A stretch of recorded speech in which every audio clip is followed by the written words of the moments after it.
Your Ashwaubenon neighborhood reporter Carl Winter is at Austin Straubel International Airport tracking to see if her jet may be landing here in Green Bay. Let's find out. Nina, it is happening. Taylor is on the way from what we've heard. Her jet is currently just west of Madison or passing Madison. We know what we're looking for here at Austin Straubel International Airport. It's a white jet. We know the tail number. We expect it to arrive in the next 20 minutes or so. So stick with us as we'll be keeping an eye out for it. It's hard to tell which side of the airport she'll be coming in on, but she will be treated to a snowy welcome here in Green Bay. Now, this is only the second away game Taylor has attended since she's been in this relationship with Travis Kelce for the Chiefs. The other was in New York, which is where she lives. So this is a big milestone for her, going to her first away game somewhere that she doesn't live. However, it's not the first time that she's been to the city of Green Bay. Believe it or not, 15 years ago, she opened for Rascal Flatts in a show here in Green Bay in 2008. So she returns here to the city of the green and gold, and people are excited. We'll be keeping an eye out for her here at Austin Straubel, so stick with us for that. And now we're going to head it back to Lambeau Field, where we're going to continue to keep an eye on the fan excitement and what's going on there in anticipation for both Taylor and the game. They're tracking Taylor Swift's private jet. As we told you, the plane we believe to be Taylor Swift is right now flying over Fond du Lac. Let's head back to the airport now with Carl Winter, who we're not just talking about Taylor Swift tonight. We're talking about some Packers history. And Carl, you had a chance to talk to a family who have strong ties to the green and gold.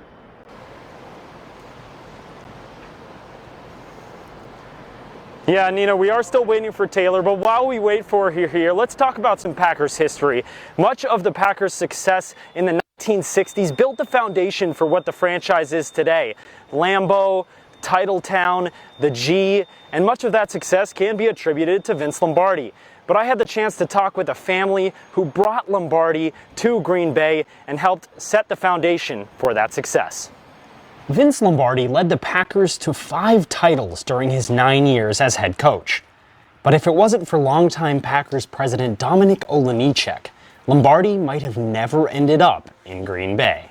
What happens if when he went to New York to hire Vince Lombardi, he didn't hire Vince Lombardi then in the search committee? Dominic Olejniczak's son Mark remembers his father flying to New York to search for a coach. The guy that they were wanting him to look at was a defensive coach by the name of Tom Landry. And he did all right for himself too, I guess.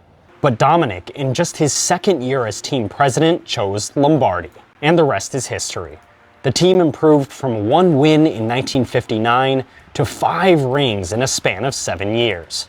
Plus, Mark's favorite memory, the Ice Bowl in 1967, when a teenaged Mark ran the 60 steps from the press box to the field to show Bart Starr photos of the Cowboys' defense. When I was running down those steps, I would see people with icicles coming off their beards.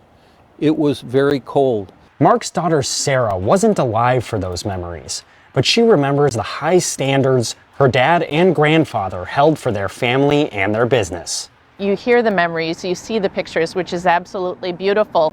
But I think what is really instilled in my siblings, my sisters and my brother, is just such a sense of pride. Dominic Olejniczak was the mayor of Green Bay, board member of the Packers, land developer, and a father, all at the same time. Not many people are able to be a pioneer the way he was. Mark believes Dominic, who died in 1989, would be shocked by the empire the Packers became. If Dad was here now, he'd probably be looking around, and he'd look at the Packer houses, and he'd look at Titletown and say, oh my, what is this?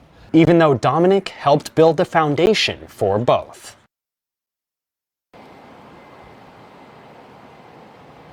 The Olejniczak family is not a part of the Packers front office anymore, but they still own and operate Mark's real estate company based in Alloway. And you might see some combination of Mark, his 5 children, or his 12 grandchildren at any number of Packers home games throughout the season. Meanwhile, for us here at Austin Straubel, we're still on Taylor Swift watch, so stick with us for that and the rest of our Packers pregame show right after a quick break. Taylor's plane is here. I can see it right now as it's taxiing down the runway. It looks like it may be turning around to come back toward the terminal where we're standing. Not sure if we'll see her car come right past us when she does unload, but the plane, as we can see right now, is on the runway. It's her plane. It's got the right tail number and everything, and is the right jet that we've been waiting for on the ground here in Green Bay. She's just arrived, and as we can imagine, we'll then head straight over to Lambeau Field to take in the game. But as we can report right now from Austin Straubel International Airport, she made it safely on the flight in from Kansas City. We'll continue to keep eyes on the situation here as the jet has just landed and is continuing to taxi here on the tarmac as it comes over to the hangar. We'll take a quick break and then we'll keep you updated on T-Swift Watch and all things Packers pregame here on NBC 26. Keeping an eye on Taylor's jet here at Austin Straubel International Airport, as it looks like it is a little bit outside of my viewpoint here as it was slowly taxiing down the runway. But what I did see were a couple of black SUVs that looked like they could be the transport vehicles for Taylor heading here from Austin Straubel over toward Lambeau Field right now. And as we can see, it looks like we've got a Swift fan here trying to get a glimpse of Taylor running right up. Now we have a few others joining me here at Austin Straubel. The word is out that she has landed here on this side of the airport, and the fans have arrived to try and get a glimpse of their favorite pop star as she's on the tarmac as we speak. I haven't seen her with my own two eyes, but I believe that somewhere outside of my viewpoint, she is getting out of the plane and into cars. So hopefully we'll get a chance to see her at this part of the airport as she drives out and heads over to Lambeau. But all we can say right now is that we know she's on the ground safely on her flight from Kansas City, and that there are some Swift fans here trying to get a glimpse of her en route as she heads over to take in the game tonight.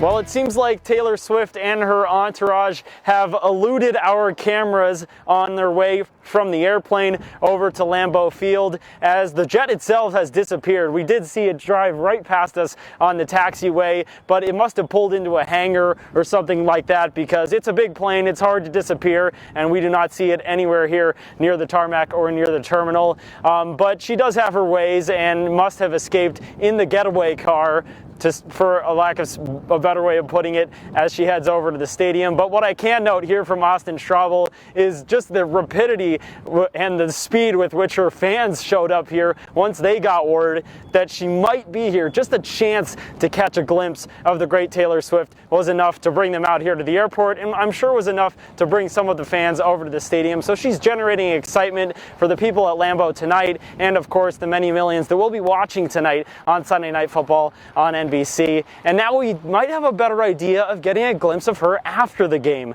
So keep an eye out for that, as we'll be right back here trying to see Taylor as she heads back potentially to Kansas City or wherever she may be headed. So we're going to head over back now toward the Lambeau Field area to our Caitlin Holt to see what she has to say ahead of this game and the excitement of the Taylor Swift fans over there at Lambeau. Caitlin? Now that the game is over, let's head back to Austin Straubel International Airport, where NBC 26's Carl Winter was there earlier today when Taylor Swift came into Green Bay, and he was there when she left. Carl? Nina, this time we did see her getaway car. Taylor, it looks like, has slipped away in a moment in time as the two vehicles that brought her to Lambeau Field drove right by us here roughly 20 minutes ago here at Austin Straubel International Airport. And then roughly 10 or 15 minutes ago, we did see her jet taxi right by us on this runway. According to our new favorite Instagram account, Taylor Swift Jets, her plane is headed back to Kansas City. We can only assume that she is on board. And if she is, it seems like her return to Green Bay, only known return to Green Bay in 15 years, lasted just under 6 hours, and where she saw her boyfriend Travis Kelce and the Chiefs lose here to the Packers. But some good came of us here at the airport. Even though we didn't see Taylor's face, we did see her plane and car, and we also got to meet some young Swifties coming here just to see Taylor. Big sister Elise and little sister Julia told us about why they came to the airport today and what they like about T-Swift. Because it's sort of fun to see the celebrities' jets and sort of see what they look like, and you know they're on the plane, and so in a way it's sort of like you've seen them, but you haven't. It's kind of fun, like going around to try to see something that you've probably never seen before. She is just like a good songwriter, and I think her music's pretty catchy. And there's like all sorts of like genres that she's put out, or like moods in her music that you can listen to whenever, like whatever emotion you're feeling. They even had a sign with them. It said, "Welcome to Green Bay. It's been waiting for you." Of course, another song reference. So as you can see, Taylor Swift has great power with the younger generations, and they enjoyed her visit here to Green Bay. The Kansas City Chiefs plane that we expect them to head back to Kansas City on is scheduled to leave here at 11:50 p.m. So it looks like the whole Kansas City entourage is headed back to KC with the loss that the Packers handed them. That should be all from me here from Austin Straubel International Airport. Unless we have any other surprise visitors this evening, we'll keep you posted. But for now, Nina, back to you guys at Lambeau Field.